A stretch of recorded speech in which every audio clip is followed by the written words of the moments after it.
इस्लाही फ़िक़ही मसाइल पर बयानात और तफसीर हमारा तज़किरा कुरआन में सुनने के लिए मुफ्ती हमाद फजल साहिब के चैनल को सब्सक्राइब करते रहें।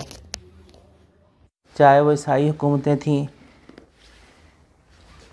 और किस तरह से फिर इन्होंने खिलाफत उस्मानिया के अंदर अपना इन्फ्लुएंस को एक पैदा किया, वो इंशाअल्लाह डिटेल अर्ज़ करूँगा कि किस तरह से ये फ्री मैसन्स खिलाफत उस्मानिया में कैसे एंटर हुए थे।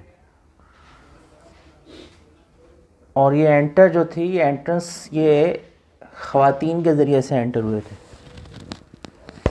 चलो उस पर गुफ्तगू आगे फिर किसी नशिस्त में करेंगे। इन फ्री मैसन्स के हवाले से एक मुख्तसर जो लास्ट बयान था, उसका अख्ताम जो था वो प्रोटोकॉल्स के ऊपर हुआ था। और फ्री मैसन्स के जो प्रोटोकॉल्स थे ये 1905 में सबसे पहले दुनिया के सामने आए थे।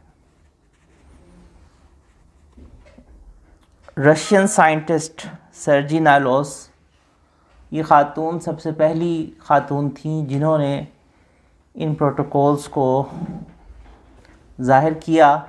और बेसिकली ये फ्री मैसनरी की मेंबर थी और बहुत सीनियर मेंबर थी। तो उन प्रोटोकॉल्स के हवाले से इन्होंने सबसे पहले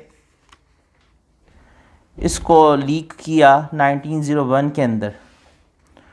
और उसके बाद जिस वक़्त इन्होंने इसको लीक किया तो इन्होंने सबसे पहले इसको रशियन लैंग्वेज के अंदर ट्रांसलेट करके रशिया में लीक आउट किया। लेकिन जैसे ही ये नोट्स जो हैं वो मार्केट के अंदर आए तो बुक को उठा लिया गया। अब बुक को क्यों रशियंस ने उठाया और उस पर क्यों बैन लगाया, वो जो सेकंड प्रोटोकॉल है उसको भी मैं थोड़ा सा रिवील करूंगा तो आपको आइडिया होगा कि रशियंस ने क्यों बैन किया था।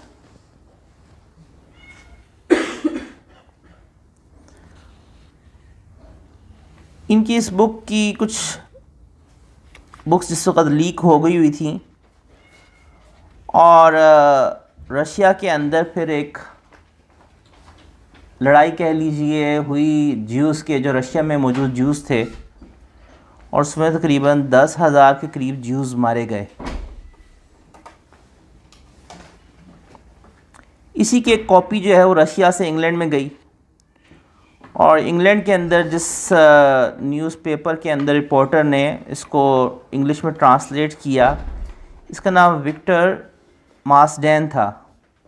इसने उसको इंग्लिश लैंग्वेज में ट्रांसलेट किया और पब्लिश कर दिया।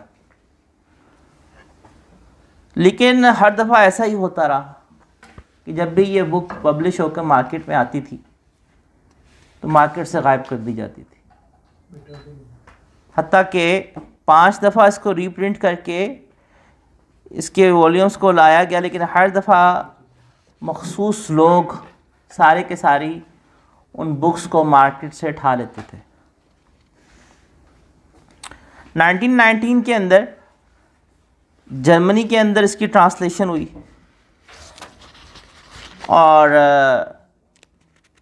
जर्मनी के अंदर भी ट्रांसलेशन जिस वक़्त ये हुई तो सेम वही वहाँ पर भी यही मामला पेश आया, लेकिन इस हद तक नहीं जिस हद तक जो है वो बरतानिया के अंदर और रशिया के अंदर इसकी बुक्स को गायब किया जाता रहा।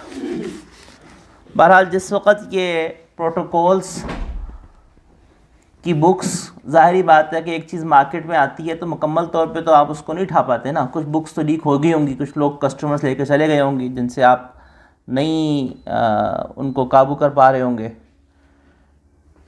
चनाचे जिस वक़्त ये ब्रिटिश में बरतानिया के अंदर पब्लिश हुई तो उस वक़्त 1920 के अंदर बाज़ न्यूज़पेपर्स के जो इसके ऊपर तबसरे थे उसमें से कुछ मैं लाइंस आपको पढ़ के सुनाना चाहूँगा।